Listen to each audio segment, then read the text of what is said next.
on how to download ITR V. ITR V or Income Tax Return Verification is an acknowledgement that the Income Tax Department sends after it successfully receives the income tax return from the taxpayer.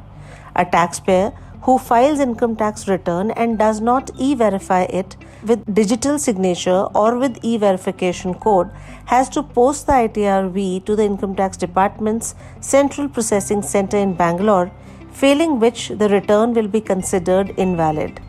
Getting your ITR V is now very easy. All you need to have is your valid user ID and password for the e-filing portal, and of course you should have filed your income tax return. Let us now look at step by step how do we download ITR V. First of all, go to the e-filing portal and log in using your valid user ID and password. Post login, go to e-file tab, click on income tax returns and then click on view file returns. On view file returns page, you are required to click on download receipt button against the assessment year for which you want to download the ITR V. The ITR V will be downloaded in the download section of your computer. You can go to the download section and open the ITR V.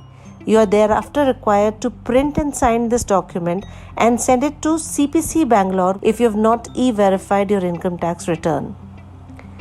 Downloading your ITR V is very easy.